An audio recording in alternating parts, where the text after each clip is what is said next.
Freudiana Radio, la voz psicoanalítica del mundo.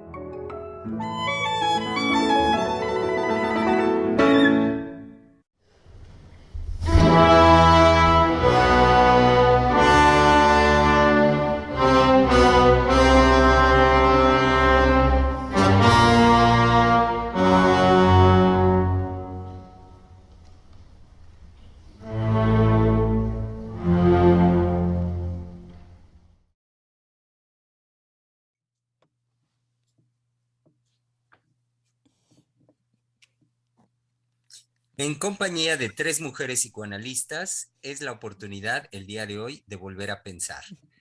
¿Cómo están, querido público? Sean bienvenidos este miércoles 8 de septiembre del año 2021, Freudiana Radio, la voz psicoanalítica del mundo, donde, como lo acabo de decir, como buen miércoles, es esta oportunidad.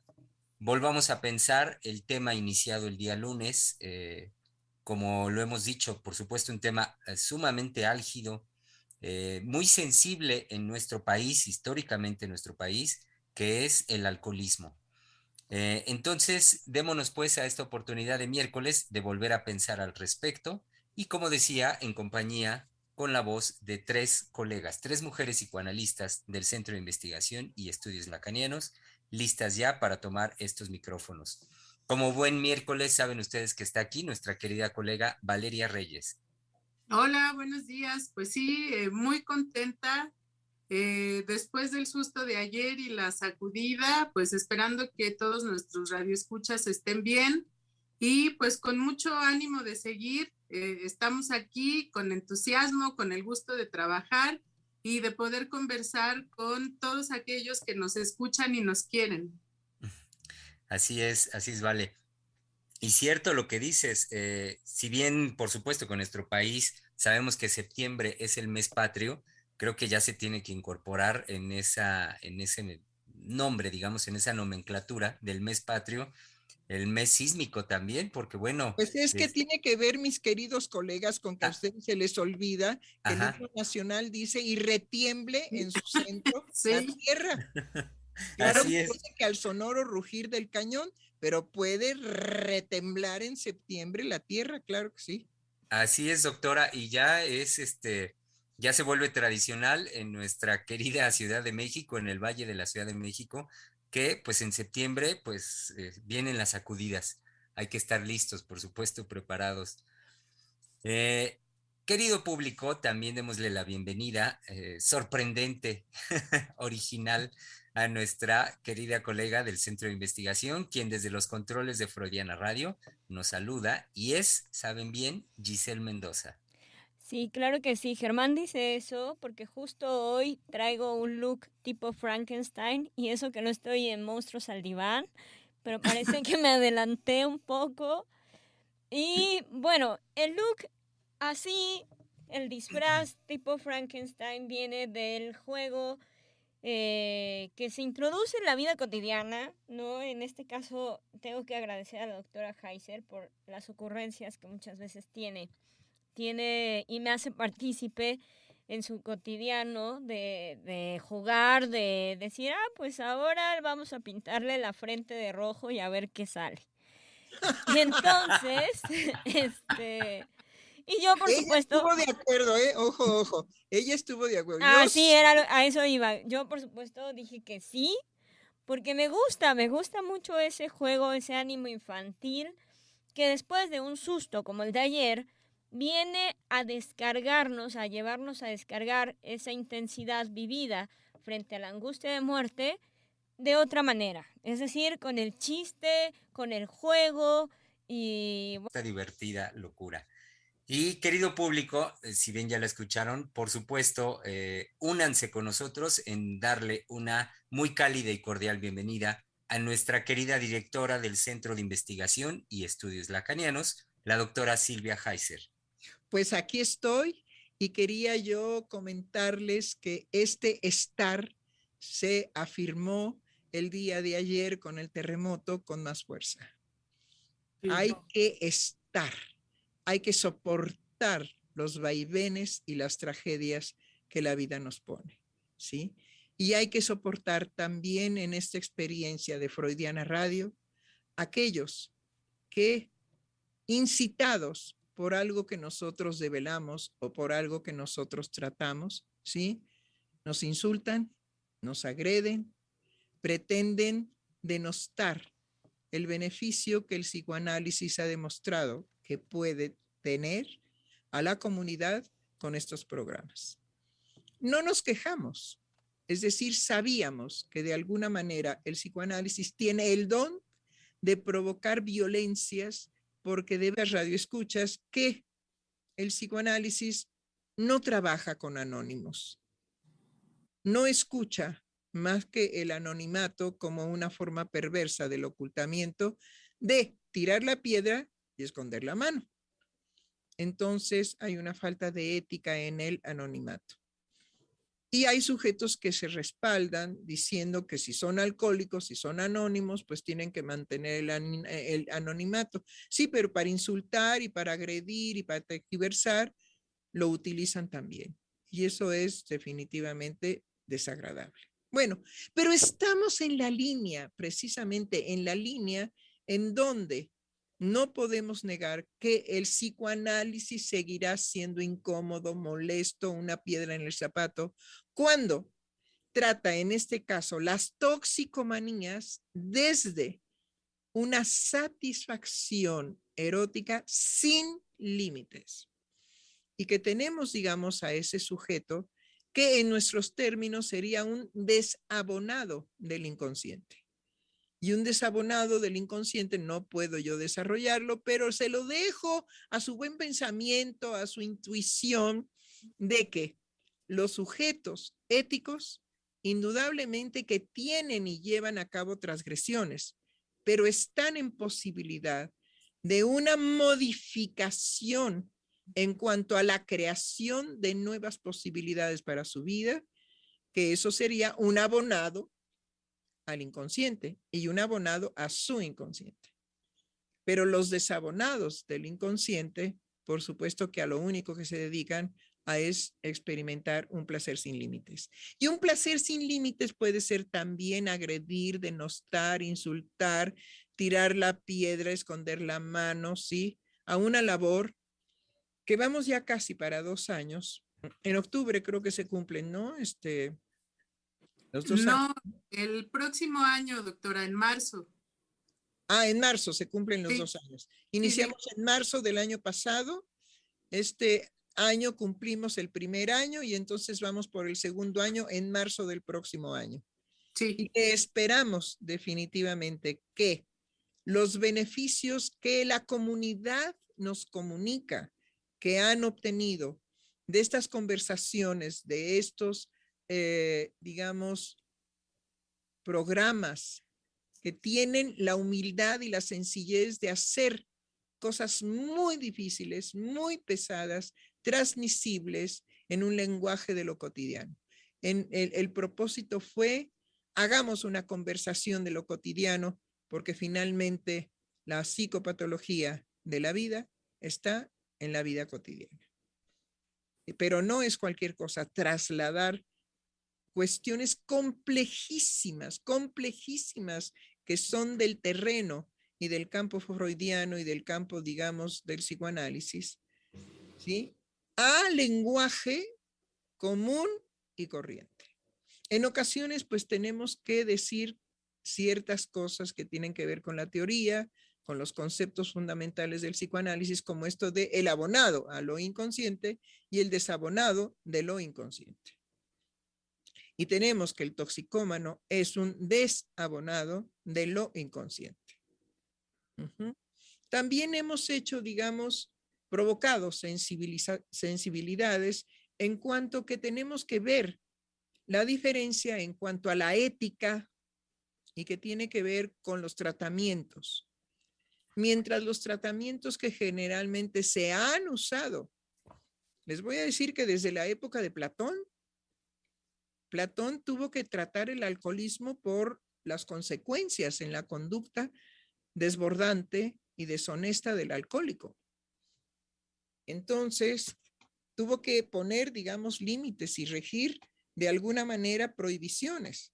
Entonces, el tratamiento del alcoholismo ha sido siempre un intento de poner límites, ya que es imposible sin la decisión del sujeto alcohólico de renunciar a esa forma de placer, no hay posibilidad de hacer nada en relación a que deje el placer de la toxicomanía. Y eso es muy importante, lo voy a subrayar nuevamente. Mientras el sujeto toxicómano no tome la decisión de renunciar a ese placer sin límites de la relación del sujeto con el tóxico, por eso toxicómano y no adicto, porque la adicción permite culpar al tóxico, pero la toxicomanía incluye al sujeto con una decisión en cuanto a que puede renunciar a todas las posibilidades de vida feliz y su felicidad será embriagarse hasta la muerte. Entonces hagamos esas diferencias, ¿sí? Y herimos sensibilidades en ciertos momentos en cuanto el discurso psicoanalítico declara la diferencia de los tratamientos que se usan para, digamos, ordenar una conducta semejante como la del alcohólico, la del toxicómano, ¿sí? El psicoanálisis devela la diferencia y la diferencia la acabo de enunciar. Una cosa es hacer tratamientos en donde se procura la manipulación, la enajenación, la sugestión. A Dios mismo se le pone, digamos, como responsable de la conducta, del cambio, ¿sí? Y eso tiene que ver con esas condiciones que son manipulatorias, sugestionables, pero a veces torturadoras. Mientras el psicoanálisis propone que el sujeto que se ha convertido en un toxicómano, él es el único que puede renunciar a esa forma de placer porque tiene la dignidad de que así como entró, puede salir. Pero es una decisión subjetiva. No es una manipulación por parte del analista, ni tampoco sugestión, ni tampoco, digamos, las otras formas de cárceles que los meten, ¿sí?, a torturarlos para evitar que sigan bebiendo. Y yo puedo entender que la familia, en cuanto a las consecuencias de la conducta desbordada en sus límites del alcohólico, la familia puede estar de acuerdo con que se lo lleven a una clínica cárcel en donde definitivamente los tratan peor que animales. Entonces, el psicoanálisis sabemos todo eso y simplemente decimos, así no. Proponemos que la dignidad subjetiva es más que suficiente para que un sujeto deje de beber. Su dignidad como persona, pero tendría que renunciar a semejante satisfacción sin límites, sin límites. Entonces, bueno, no es fácil que un sujeto, como dice Freud, que ya haya probado un placer sin límites, renuncie a ese tipo de placer. Porque el otro nos cuesta. El otro nos dice, eso no.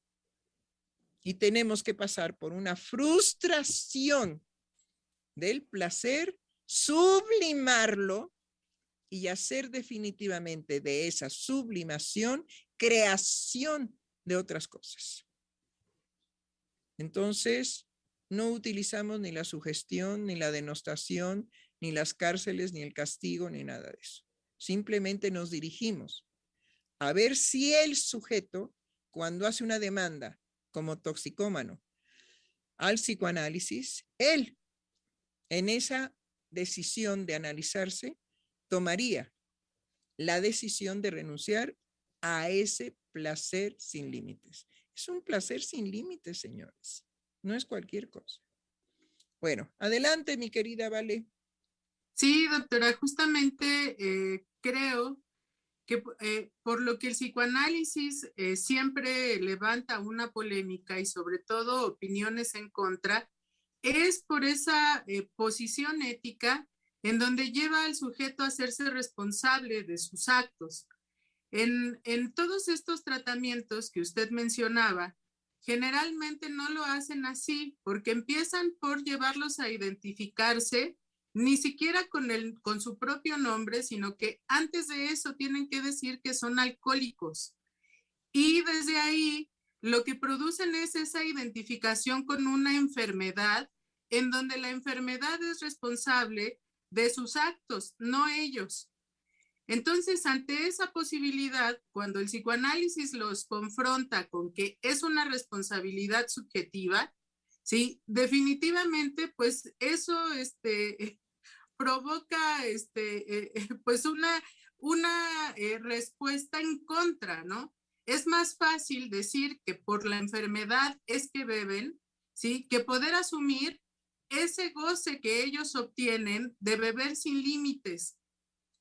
Algo que yo pensaba en toda esta reflexión en relación al alcoholismo es que tiene que ser una sugestión de estos métodos tal que cuentan los días y que cada día que se mantienen en un estado de sobriedad lo tienen que tomar en cuenta como si ese hubiera sido el logro máximo en la vida de ellos y lo único que importa es que pasen un día más sin beber bajo ese efecto sugestivo de que por no hacerlo, entonces tendrían que estar curados. Y no ponen atención en lo que empieza a producir ese estado de sugestión constante y los desplazamientos que se va haciendo, ¿sí? En relación a que el alcohólico no por dejar de beber, ¿sí? Va a renunciar al goce que obtiene, sino que psíquicamente va a encontrar otras formas de gozar de la misma manera, ahora bajo la prohibición de que ya no puede beber. Y que eso, en estos métodos que son sobre todo conductuales y sugestivos, jamás es tomado en cuenta.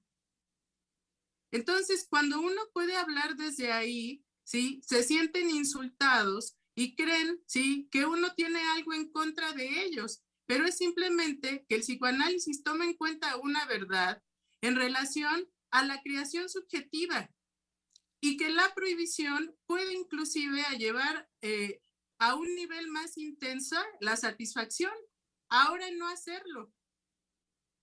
Pero Claro, lo que está de fondo no se modifica. no, y sabemos, digamos, las consecuencias de la privación. Ujú, y de la privación por sugestión. Ahora, es muy interesante el método de la sugestión porque los sujetos que empiezan a dejar de beber empiezan a sentirse buenos. Sí, Es decir, de ser personas absolutamente rechazables y degradantes en la sociedad, pues porque sus conductas son sumamente alteradas. Entonces empiezan a tener una sensación de que son buenos y que simplemente les atacó una enfermedad. Una enfermedad que puede ser controlable simple y sencillamente porque se habla de ella en la privación. ¿Qué es lo que se desconoce ahí? Que simplemente se hace un intercambio de la forma de satisfacción. Entonces la satisfacción ahora estará en la suspensión del acto, pero no en el goce destructivo y autodestructivo de la suspensión del acto. Y sabemos que de una o de otra manera, digamos, se cambia una cosa por otra y hay que ver cómo son las conductas de los ex alcohólicos con otros que continúan en el alcoholismo o con aquellas familias que soportan ahora otras manifestaciones de la violencia del ex alcohólico y mucho más sofisticada, más sutil, porque tiene que ser más escondida. ¿Sí? Es decir, se lleva al sujeto a que esconda la verdadera razón por la cual vivía y ahora en la suspensión sigue bebiendo, ¿sí? No en el acto concreto, pero sí en el desarrollo de su violencia hacia los seres que viven junto a él, sean empleados, sean parientes, sea la sociedad misma, ¿sí? Etcétera. Es decir, no se ha resuelto, se hizo un cambalache. Uh-huh.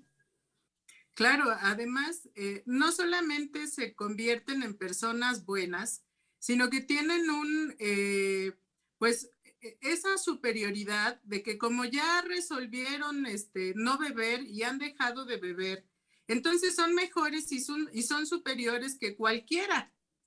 Y empiezan a comportarse como si uno tuviera que darles pleitesía, ¿sí? Porque ya lograron dejar de beber.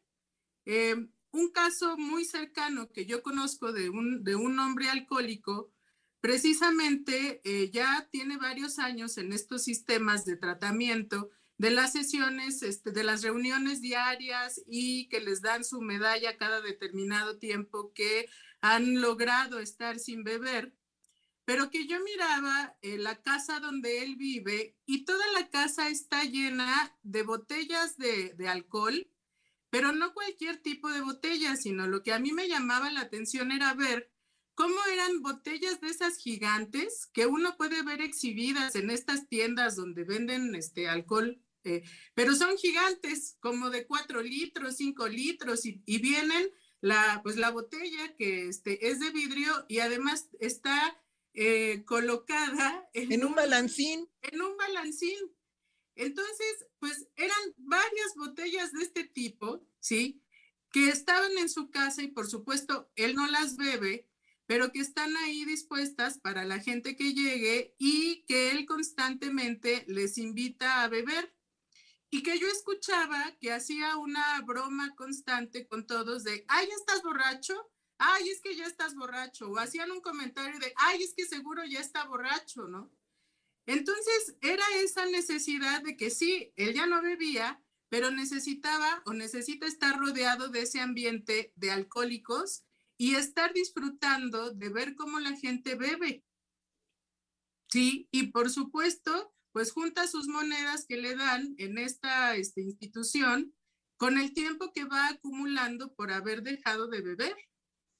Y claro, que ahora, a través del sentido del humor, hay una violencia que ejerce sobre los otros, ¿sí? Que lo aceptan porque como es el alcohólico recuperado, está autorizado a estar en esa degradación constante hacia los demás, ¿no? Porque los demás sí beben y él no.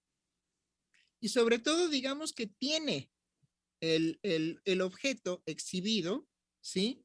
No me digan que ingenuamente, sino para la excitación, para la provocación. Estoy viendo que mi colega Germán está moviendo la cabeza en afirmativo. Bueno, pues participe. A ver, venga. Está apagado tu micrófono, Germán. Gracias, Vale. Sí, doctora, en relación, asiento porque lo voy relacionando con lo que usted iba introduciendo al comienzo, en cómo en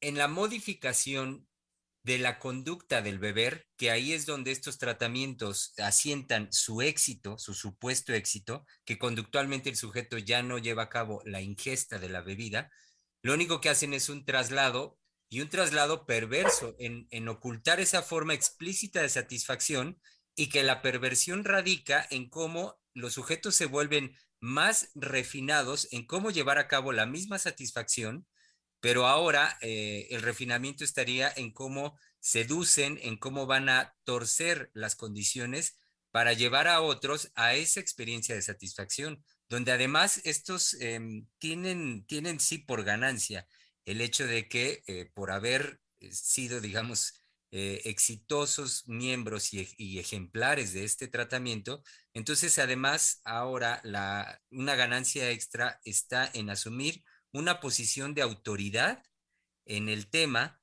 y que desde esa posición de autoridad, entonces, se satisfacen sojuzgando a los otros y seduciendo a los otros a que pasen por la experiencia denigratoria de la cual ellos mismos son maestros. y que crean un escenario, Ujú. ¿sí? Digamos, de una cierta bacanal hecha por los otros y ellos en la mirada. Porque de qué goza aquel que se rodea de alcohólicos que beben hasta quedar, digamos, tirados en el piso. Porque la pretensión es esa, ¿no es así, querida Valeria? Sí, claro. Ajá. Entonces, en el alcoholismo no podemos pensar en que haya moderación, sino que se trata precisamente de que la satisfacción está ligada a la no moderación, al no sacrificio del límite, sino a la exacerbación de que para mí no hay límites. Entonces, en esas bacanales domésticas, porque pues tienen que ser en la casa del señor, que tiene sus botellotas en los balancines, ajá, pues indudablemente que ahí se organizan las bacanales. Y la bacanal ya sabemos de qué se trata. Se trata, digamos, de una experiencia en donde podemos ver a la madre de fulanito de tal alcoholizada, tirada, orinada, vomitada en el piso. Y ver que los niños corren alrededor de los alcoholizados, ¿sí? En esa experiencia de placer sin límites. Entonces, vemos que simplemente estos sujetos que van ganando medallas, ganan medallas en función de la hipocresía que hay, por supuesto, en su conducta de santidad y en su conducta de que ahora ya son gente buena, son muy buenos. Ya la bondad les escurre como le escurre la cera a la vela.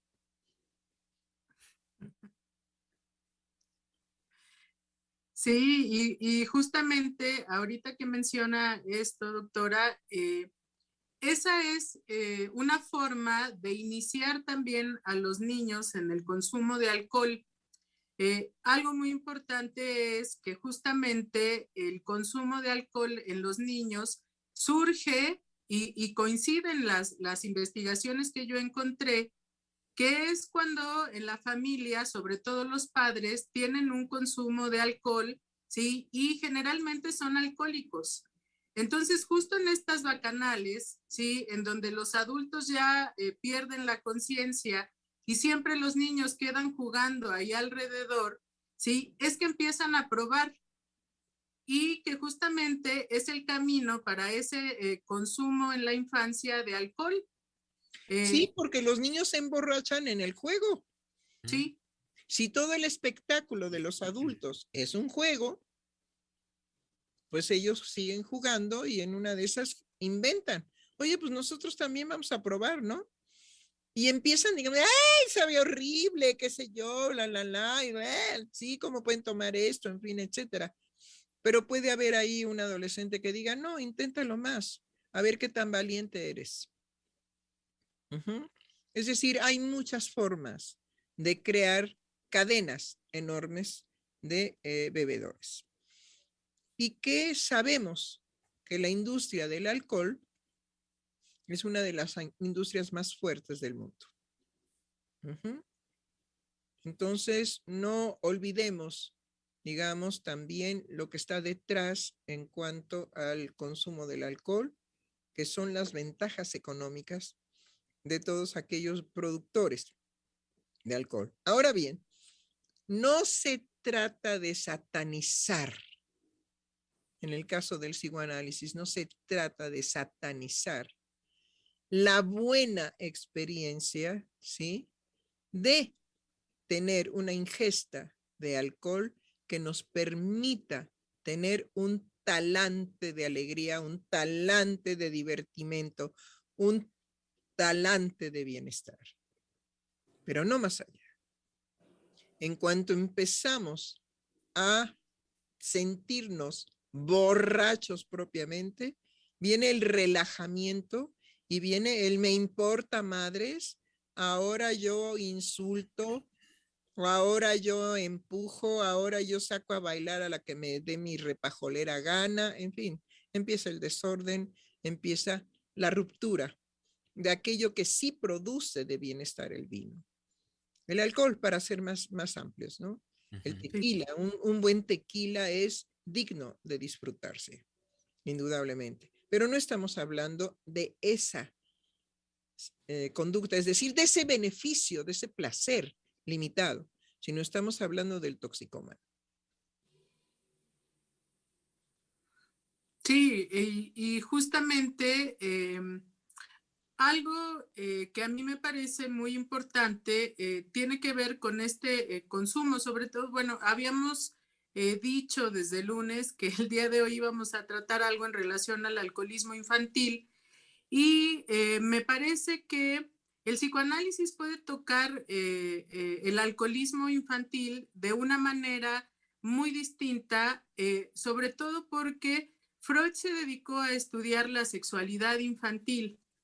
Y algo que yo leía justamente en 3 ensayos de teoría sexual es lo que Freud va a tocar en relación al chupeteo infantil y a la satisfacción jugada en ese chupeteo, que empieza, por supuesto, en la alimentación que el bebé recibe por parte del pecho materno y que de ahí, al construirse, en ese momento, más bien al experimentarse, no construirse, una experiencia de placer, ¿sí? Posteriormente esa experiencia se va a buscar libremente, ya no en relación a la alimentación, ni la nutrición, ni el pecho materno.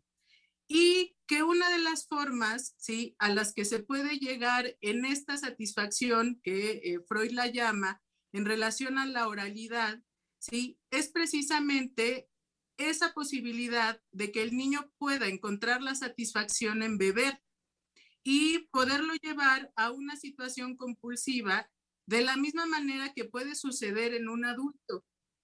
Es esa experiencia de placer que se puede repetir y que se puede buscar, por lo que la doctora decía al inicio, que una vez que se ha descubierto ese goce, ¿sí?, será difícil que el ser humano renuncie a él.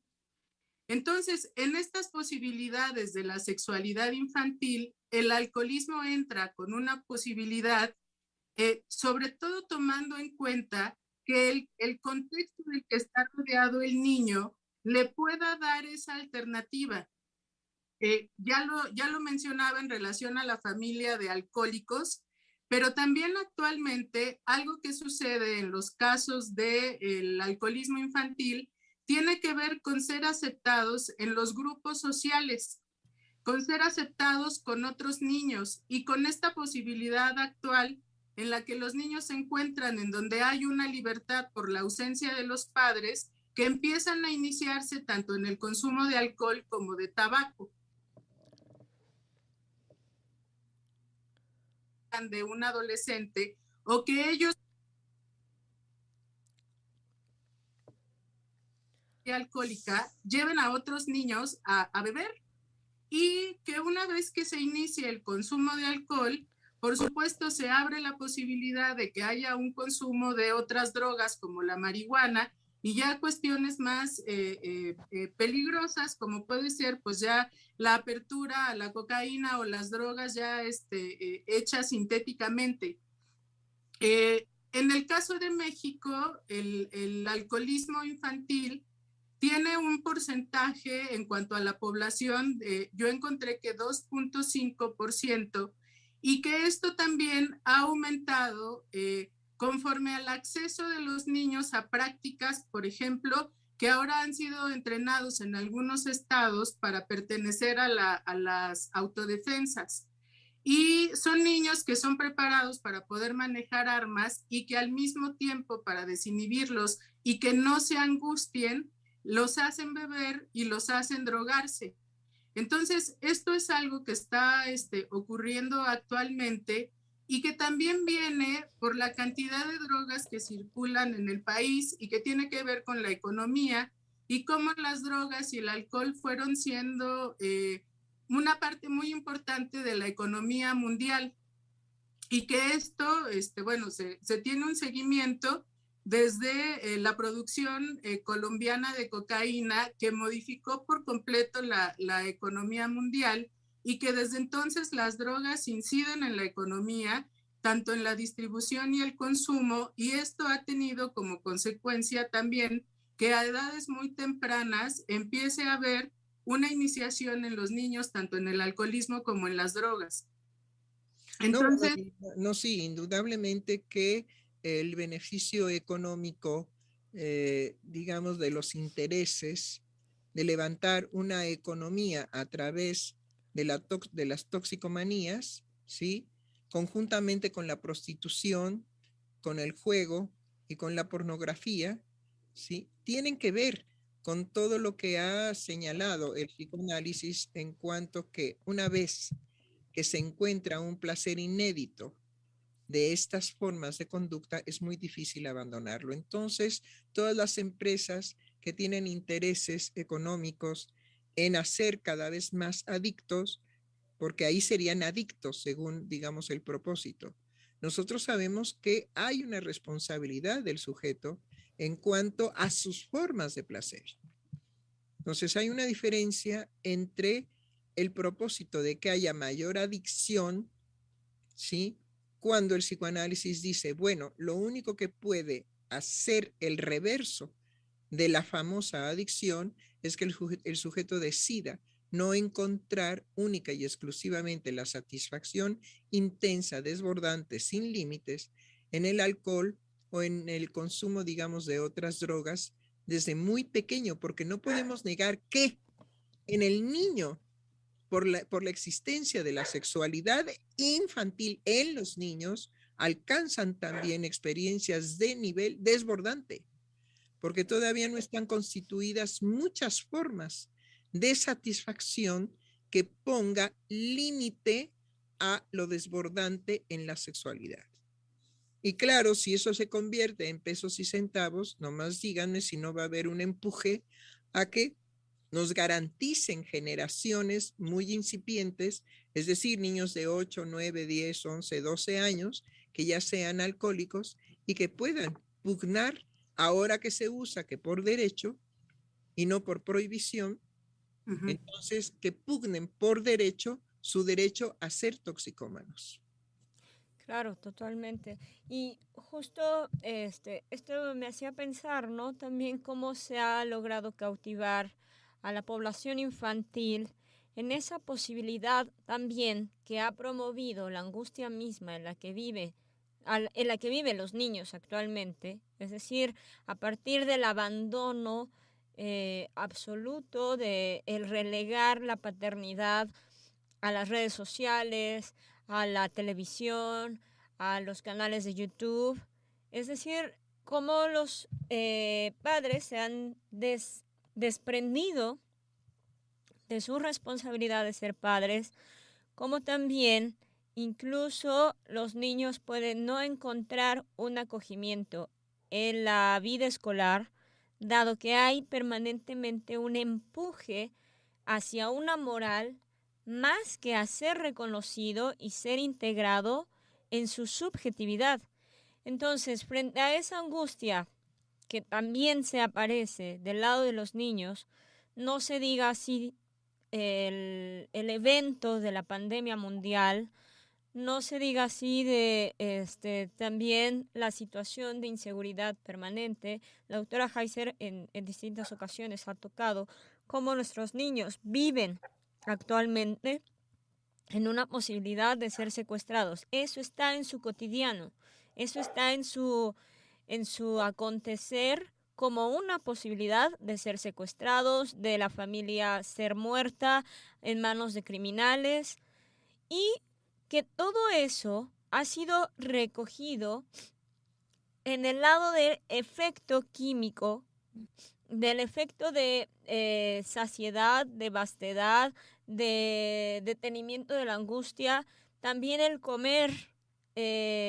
compulsivamente, el comer alimentos chatarra, que por más etiquetado que haya, no alcanza a impedir, no alcanza a tocar, digamos, una concientización, porque tenemos un problema, una crisis, digamos, generalizada de la función paterna, de la función de cómo ha decaído, cómo no opera más en los niños. Y por supuesto que el ser tomados por la delincuencia organizada viene a ser como algo más lábil, algo más posible dentro de esta dinámica en nuestra sociedad.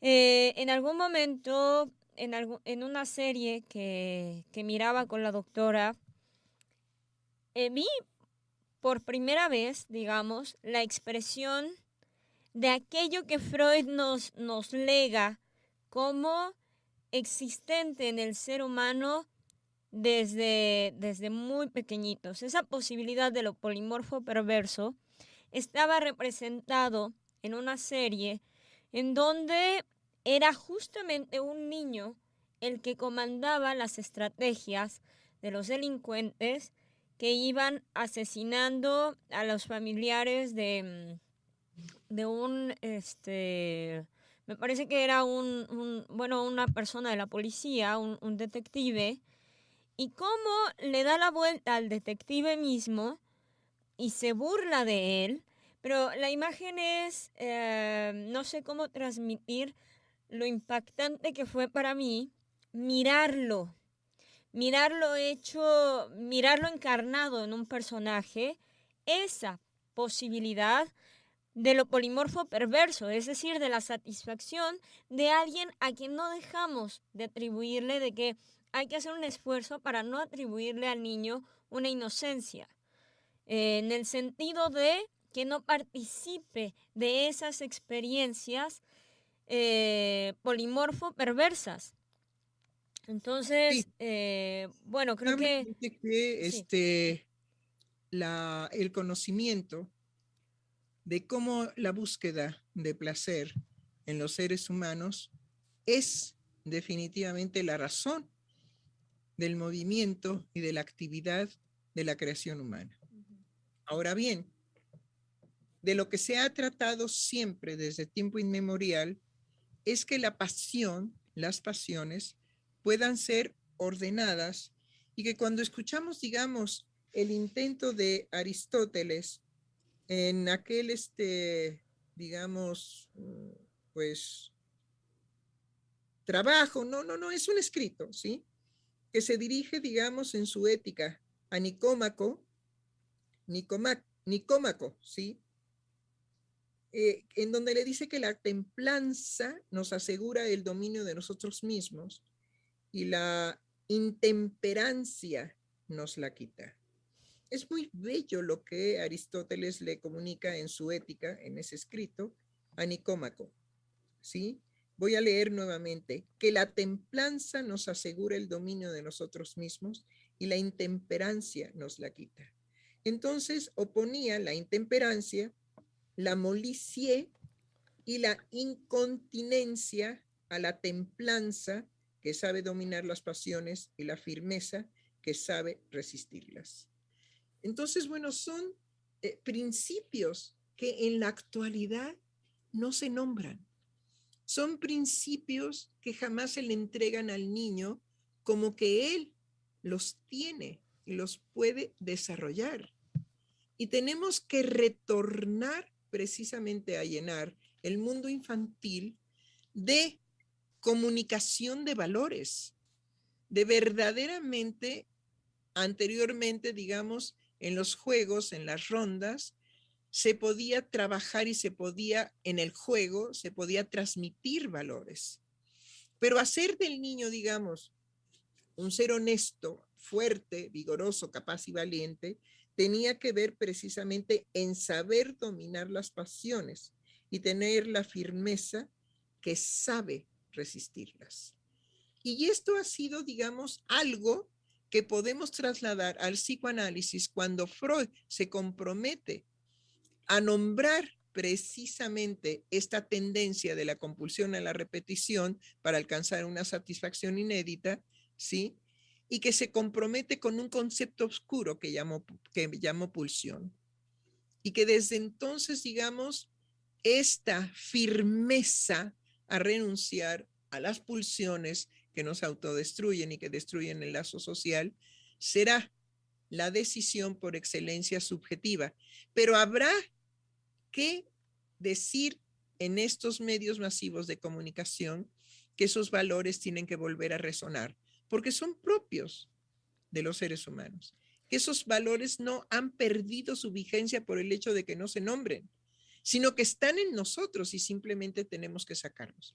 Me dice el índice de Giselle que desea participar, sí. Sí, justamente creo que poco hemos pensado en cuál es la trascendencia de nuestro discurso, pensando en las mujeres que se quejan de aquello que se supone que dan, pero no dan, porque finalmente cuando aparece la queja en el quehacer doméstico, en la atención de los niños, en el desdén con el que se manejan las mujeres, en aquello que puede representar su participación dentro del núcleo familiar y que apuesten, digamos, a que el quehacer de una mujer fuerte y poderosa estaría en función de que puede prescindir del otro, porque si algo podía introducir la mujer es el llamar al otro, el llamado a comer podemos pensarlo,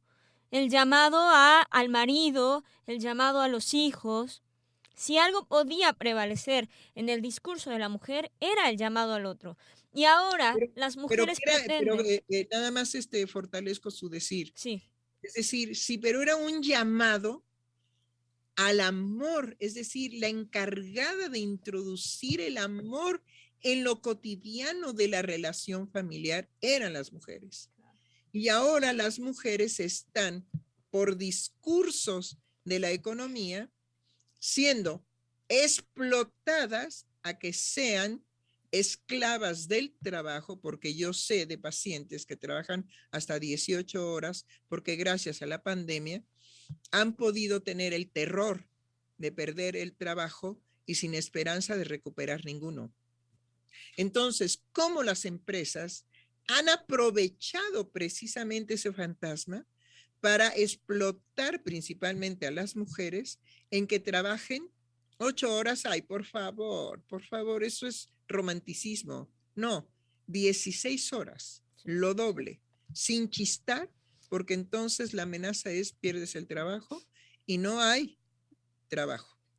No hay trabajo. Si tienes ese trabajo, consérvalo hasta con los dientes y sacrifícate hasta quedar verdaderamente exhausta de todo lo que yo te puedo demandar, porque las llaman a sus casas, porque saben que están hacinadas, las llaman a sus casas sin ningún respeto, ni ninguna tolerancia, digamos, a que la mujer tiene el derecho de disfrutar con su familia, las llaman y las demandan y las requieren exactamente la nueva esclavitud, como esclavas. A la voz del amo tienes que responder. Y es, digamos, muy curioso que la actividad de las feministas no estén permanentemente protestando en contra del abuso en la pandemia de estas horas excesivas de trabajo para las mujeres, ¿sí? Sin descanso. Y que hay mujeres que están desarrollando síndromes precisamente por la cantidad de estrés de perder el trabajo si no se esclavizan a él.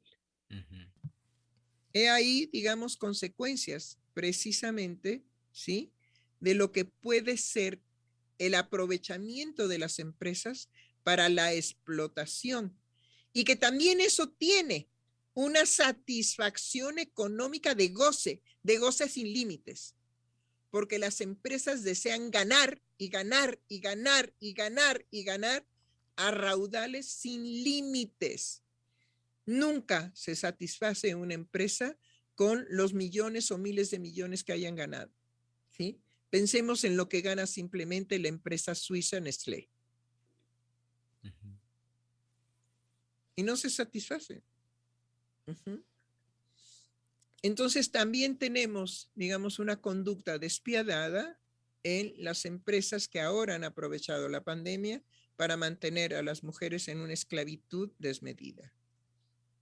Que las feministas tomen la responsabilidad de no solamente ir en contra del machismo, sino de ir también en contra de esta explotación de las mujeres. Ujú. Ahora, la mujer tiene una doble o triple energía, ¿eh? Ujú. Ya si se recuerdan, ya había, digamos, en la jornada el trabajo de esta mujer Pacheco, en donde empezó a hablar de la segunda, la tercera y hasta la cuarta jornada. Porque son mujeres que trabajan ahora dentro de casa, pero tienen también que atender una serie de vicisitudes que estando en la oficina no atendían anteriormente. Entonces el desgaste es superlativo. Ujú. Claro, claro, y justo la relación con los otros en la familia, en lugar de ser el remanso que tengan las mujeres, al cual puedan tener derecho las mujeres dentro de su vida afectiva, es el peso extra que viene a reventar esta situación de trabajo excesivo. Es Así decir, es. no entra la relación de la mujer con el otro más que en la línea de la enemistad total, absoluta, incluso de la amenaza del otro.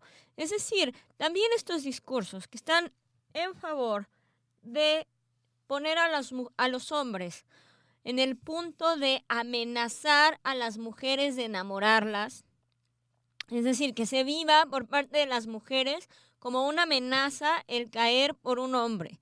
Y no con esto estoy diciendo que vayan todas a caer frente a las palabras bonitas del primer hombre que se les ponga enfrente, pero tiene que ver con llevar a tal extremo en el discurso la relación con el hombre al punto de que la mujer no sea crítica de su propia vida emocional y de lo que es para ella, por un lado, el anhelo de ser amada, si lo tiene, o de ser deseada, y por otro lado, digamos, su posición frente a la sociedad, su posición frente al mundo. Entonces, el otro viene a ser en la vida de la mujer la amenaza, la enemistad, a grados tales que muchas veces la relación con el otro, en donde el otro se desplace, en donde el otro no tiene derecho a venir a importunarme después de una jornada laboral de 16 horas, que venga un niño a decirme que necesita que le ayude con la tarea, que necesita que le dé de comer, que necesita que juegue con él, porque yo estoy harta, yo estoy cansada, yo estoy fastidiada.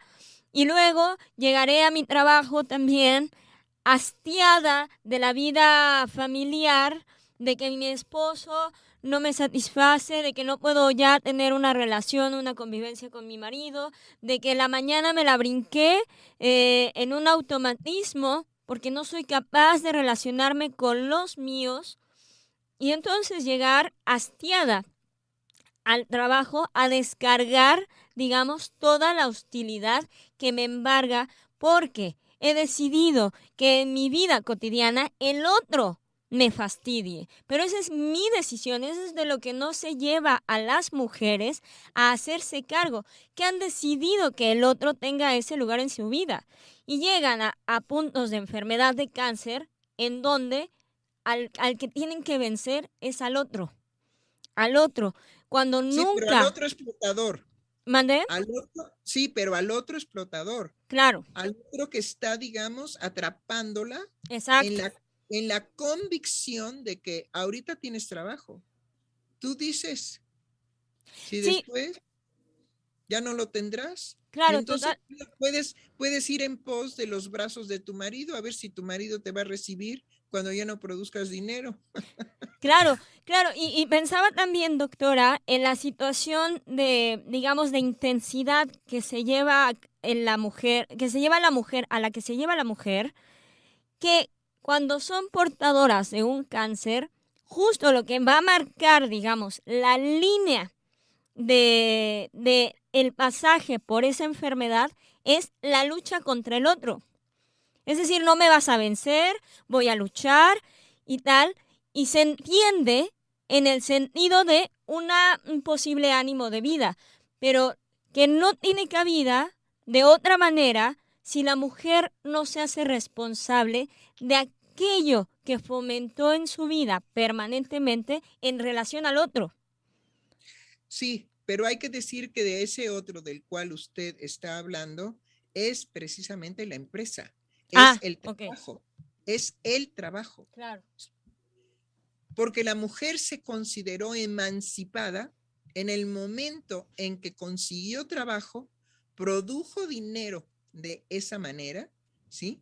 Y se liberó del yugo que podía ejercer el hombre sobre ella, en cuanto que él tenía los dineros para dominarla. Claro. Y no se ha dado cuenta que en su cambio, ahora quien tiene el dinero para dominarla, pues es la empresa para la cual trabaja. Claro. Es decir, no salió de perico perro, perico, Exacto. perro, perico, perro, ¿sí?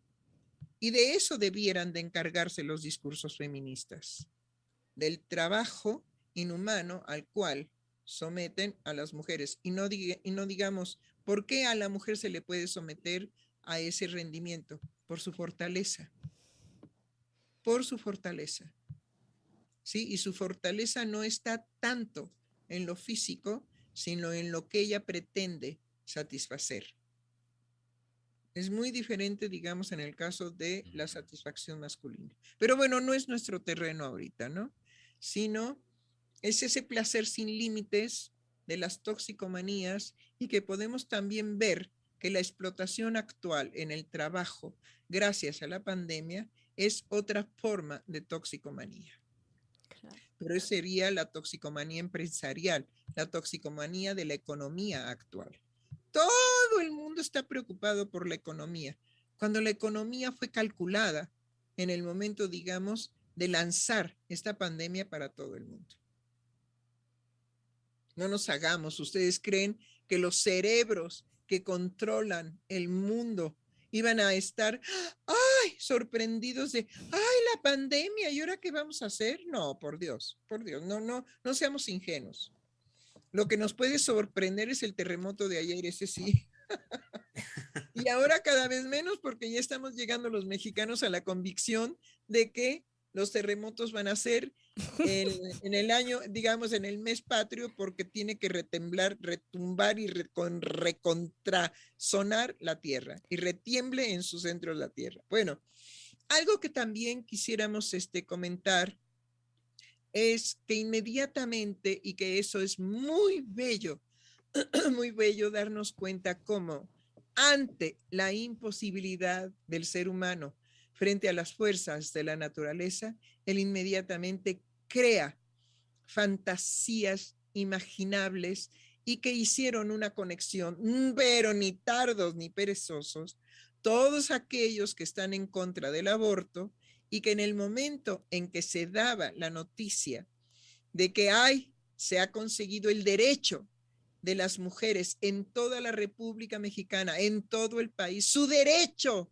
a suspender un embarazo no deseado, ¿sí?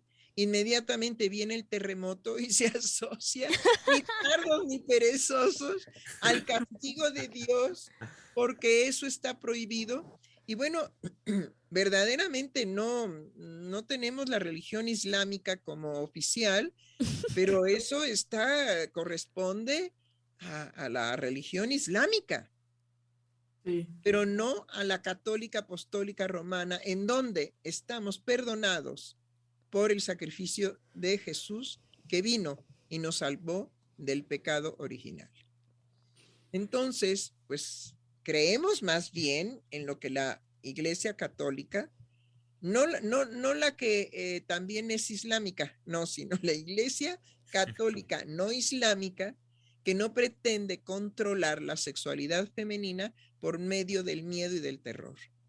Y ya están. Ahora, lo que sí hay que festejar es la rapidez con la cual las personas, digamos, que están en contra del reconocimiento de la libertad de suspender el embarazo por parte de la mujer cuando no es un embarazo deseado, ¿sí?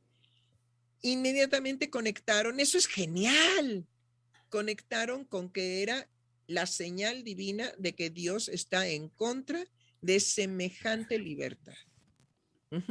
Y entonces regresamos a la Edad Media, en donde las mujeres no tenían derecho a nada, punto, a nada. Pero hay una serie recomendable que se llama La Reina Blanca, en donde precisamente está inspirada en todo lo que sí podían hacer de intrigas, de venenos, el poder de lo femenino siempre por debajo del agua. Y hay que ver qué mujeronononones han existido aún en la Edad Media, aún antes de Cristo y después de Cristo, ¿sí?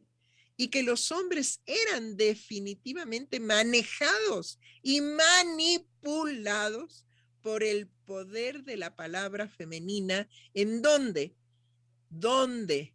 los aconsejaban? En el momento del acto sexual, en el momento de ese placer masculino, y ellos podían escuchar a sus mujeres y decir, consideraré esto, porque saben que desde niño, el hombrecito ha experimentado y conocido la omnipotencia de su madre, y eso queda grabado en su experiencia psíquica para siempre. He ahí, digamos, una serie recomendable para ver, digamos, la fortaleza y el poder de las mujeres desde todos los tiempos. Sí, que ahí en la serie no necesitaban ningún discurso feminista. Es el poder de la mujer en toda su capacidad de dominio, ¿no? Hacia el hombre. La serie lo retrata de una forma genial por las intrigas y sobre todo esa cuestión que introducen de la brujería, que nada sí. Porque la mujer dijera, están haciendo brujería, bueno, ya era la revolución. Pues sí, porque entraba en pánico la iglesia, sobre todo la iglesia católica apostólica romana, porque conocía el poder muy bien de la brujería. Es decir, si hay algún poder de lo femenino, es que sea desconocido. Y la brujería es el poder desconocido, porque el conocido pues se predica. Se predica en las obras de misericordia, se predica en los mandamientos de la ley, se predica, digamos, en la fe, en un acto de fe, en fin, etcétera, se predica. Pero la brujería es secreta. Y no hay cosa que podamos temer los seres humanos más en el poder femenino que el secreto de sus brujerías. Ay, pues eso estuvo hermoso, doctora, eso del poder. El secreto de su poder. No, sí, yo dije el secreto de sus brujerías. Es el secreto de su poder. Sí. He ahí que las mujeres nunca han sido débiles. No. Nunca. Es un discurso, digamos, falaz, el que las coloca en que su sumisión, bueno, el síndrome de Estocolmo, no, es que ¿qué no han inventado? Ay, Dios mío. Y tenemos evidente todo lo que tenemos que ver ahora con las mujeres alcohólicas, con las mujeres explotadas por las empresas, con las mujeres que tienen triple jornada, con las mujeres que no tienen las satisfacciones sexuales que debieran de tener por la impotencia, digamos, masculina. Bueno, en fin, tantas y tantas cosas del mundo femenino que la mujer resiste. Y no solamente resiste, carga con ellos y también las transforma. Solamente que ahora, al haber entrado, digamos, al ámbito que correspondía única y exclusivamente al hombre, la mujer empieza también a también tener enfermedades que anteriormente no padecía. Sí. Porque, híjole, doctora, porque también hace un momento en la descripción que hacía Giselle de las mujeres de hoy, hubo un momento que me daba un poco de risa porque escuchando Giselle su descripción, yo dije, esos son los hombres del siglo XXI. Es decir, en muchas de las formas de las que usted fue dando cuenta de la mujer de hoy, yo la escuchaba y decía, eso es un hombre, eso es un hombre, eso es un hombre, sobre todo en las exigencias a las que se somete conductualmente y cómo desde ahí tiene que responder. Y Así si no, pobrecita de ella, ¿no? Porque lo que decía la doctora, está la posibilidad de perder el trabajo, pero no solo, sino sería el hecho de que cómo es posible que ahora pierdas el lugar que ya nuestra lucha de tantos siglos ha conquistado. Es decir, es imposible que te permita semejante cosa. Cuando lo que la doctora acaba de introducir ahorita, caramba, querido público, por favor, escuchen, digamos, el poder de lo femenino es lo desconocido. Sí, Porque ahorita lo relacionaba también, doctora, esto que usted señala, en cuanto a, bueno, yo como hombre, en la relación del hombre con la mujer, porque eso, eso me refiero al orden de lo desconocido, de lo femenino, es en el varón una experiencia también fundacional, comenzando por la relación con la madre. Entonces, ¿cómo no va a ser eso determinante para uno como hombre en cada instante, en cada forma de relacionarse con la mujer? Y que desde ahí la mujer es la primera que sabe muy bien cómo tomar y llevar el sartén por el mango en relación con el hombre por la experiencia fundacional en el hombre de la relación con la mujer, de la relación con su madre. así es, y me encanta la palabra fundacional, así es, totalmente de acuerdo. El hombre, el hombrecito, ¿sí? El niño hombre no puede definitivamente estar exento de la experiencia de poder, ¿sí? De Godzilla. No, Sí. indudable. Si no, yo siempre las llamaré Godzilla Sí, porque, híjole, no hay nada que las detenga Ay, en no. en todos los abusos y destrucción que hacen con sus hijos. Ujú, Todo lo que les meten en la cabeza, todo lo que les dicen, de alguna manera cómo los tratan, ¿no? Quítate, no quiero verte, vete ujú, de aquí. Hijo, que para el niño es una devastación emocional porque no tiene otro valor más intenso ni más fuerte que el respaldo de su madre. La ujú. madre se da el gusto, sí, de decirle, no te quiero ver, vete de aquí. Por quítame estas pajas, ¿eh? Ujú. Bueno, y eso en la manera suave.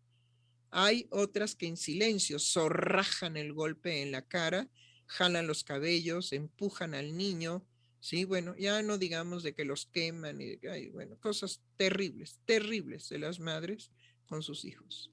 Ahora, ay, hablemos más suavemente. También hay mujeres que aman a sus hijos. También, también, por favor, porque ante tanta cosa terrible que los psicoanalistas sabemos en la clínica de lo que hacen las madres con sus hijos, no, no, no, también hay madres muy lindas, muy amorosas, madres que verdaderamente se sienten transportadas al universo de las estrellas en la experiencia del gusto, del placer de ser madres. Ujú, Pocas, pocas tienen esa experiencia, ¿sí?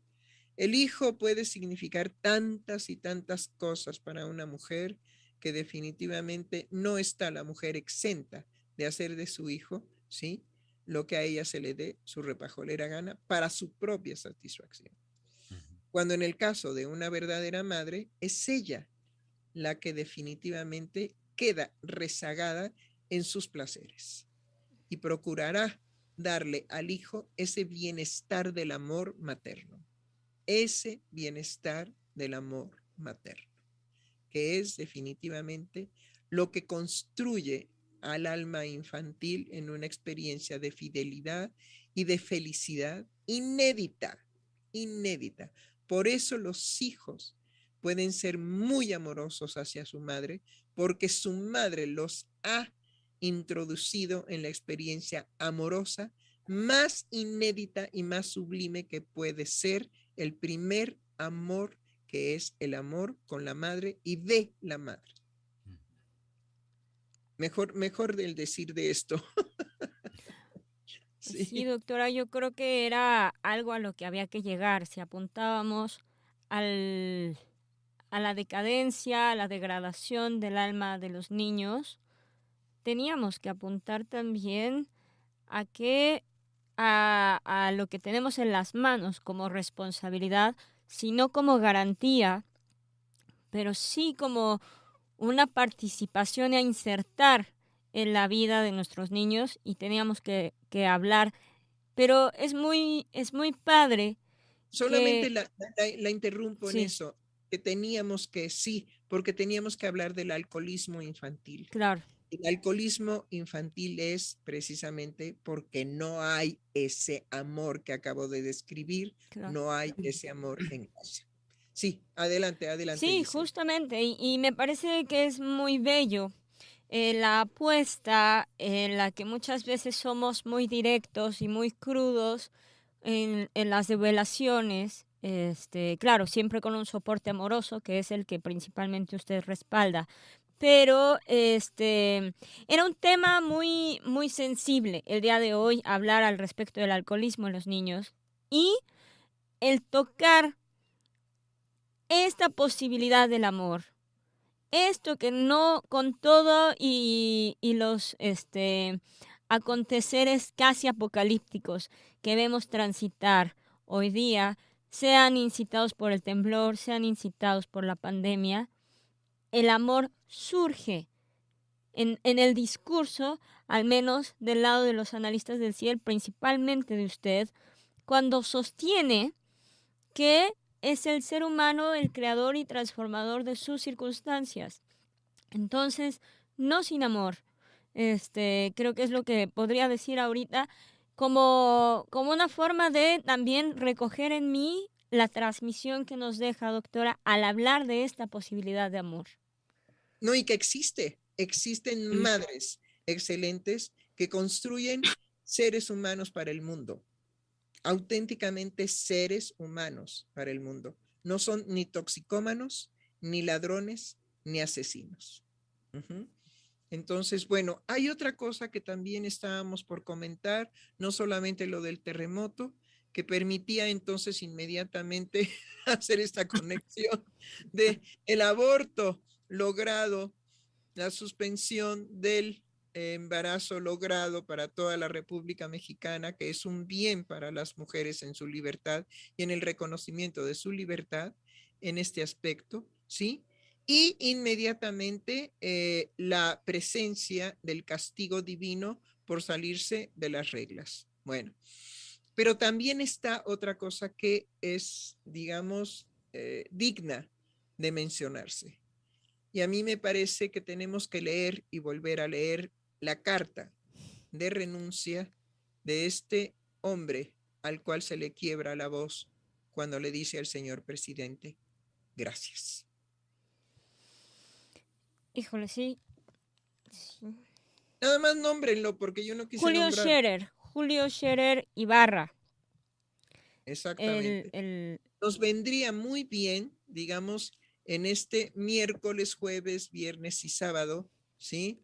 Leer esa carta en donde tiene, digamos, aspectos muy importantes para el psicoanálisis en cuanto a la relación entre los hombres. Esa relación tan particular de esos dos hombres que se proponen definitivamente poner sus capacidades al servicio de quitar el daño nacional de la corrupción en nuestro país. Bravo y muchas gracias por esa carta. Es una carta digna de lo que un hombre puede decirle a otro hombre porque se encuentran en la honestidad, en la entereza y en un compromiso trascendente.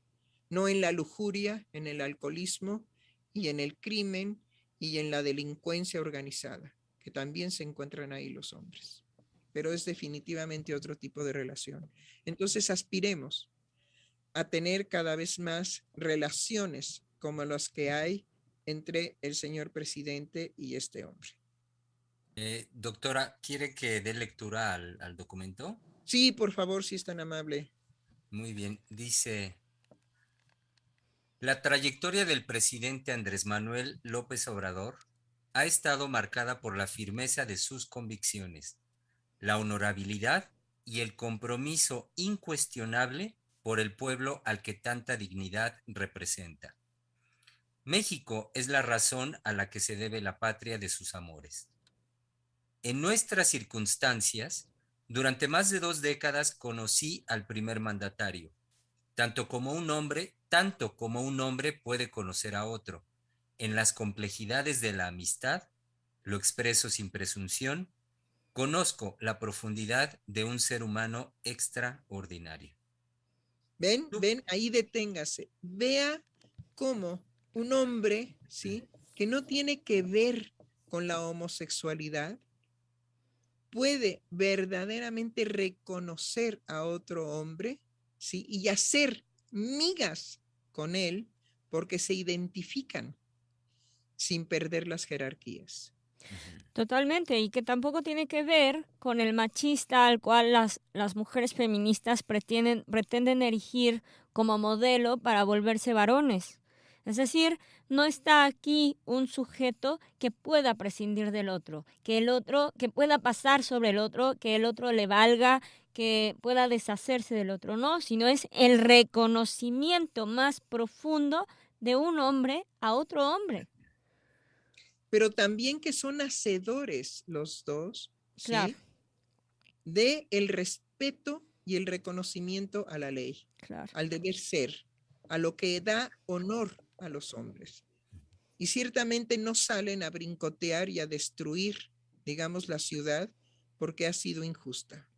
La ciudad ha sido injusta con todos y por parejo, a hombres, mujeres, ancianos, niños, ¿sí? Y estas solamente gritonean, ¿sí?, la falta del cumplimiento de sus deseos. Sí, adelante, Germán. Sí, continúa y dice, tuve la oportunidad de acompañarlo en tiempos aciagos, perseguido desde las distintas fracciones del poder. Y tuve también la suerte de recibir su invitación para sumarme al proceso de transformación que hoy encabeza. El presidente me encomendó dar sentido a la concepción más pura del derecho, poner la ley al servicio del pueblo en búsqueda de la justicia social de un país tan desigual que hoy necesita justicia.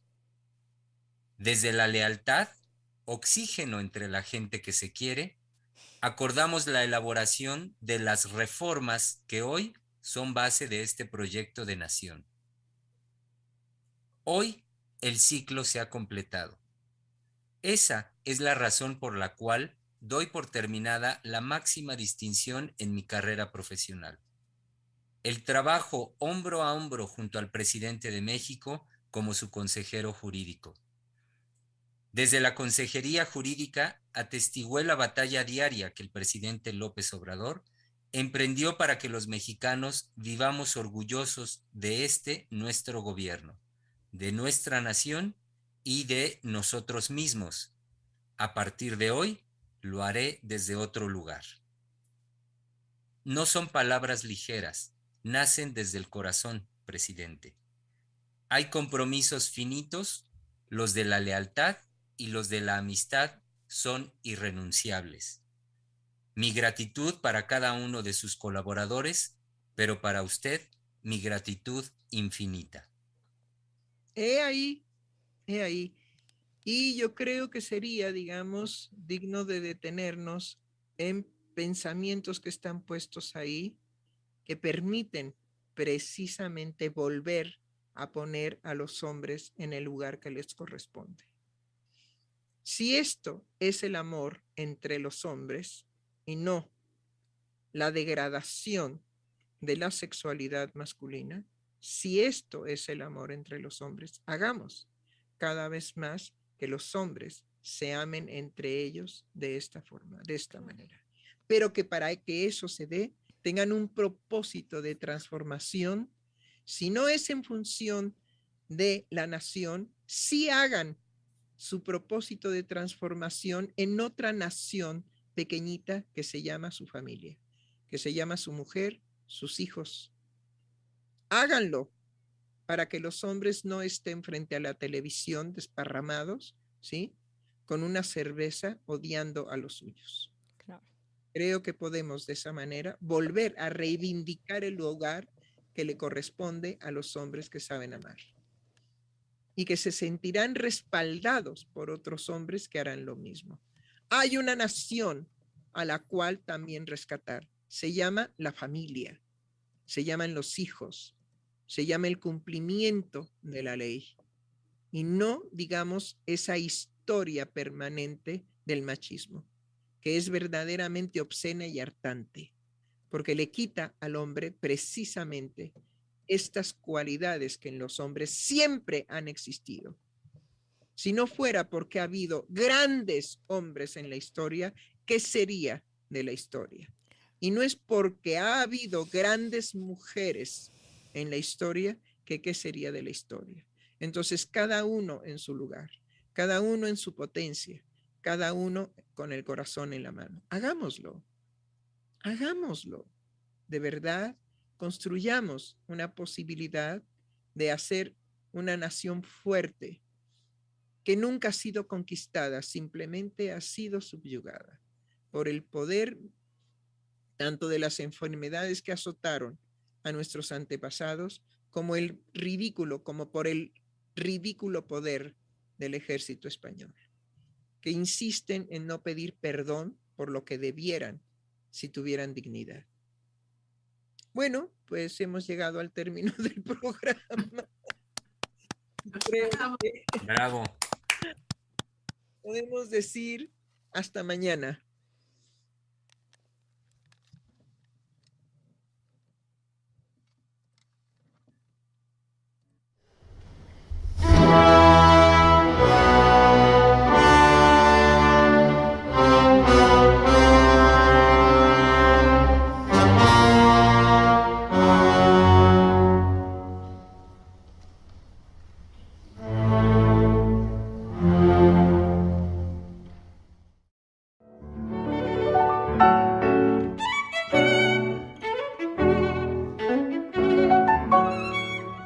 Freudiana Radio, la voz psicoanalítica del mundo.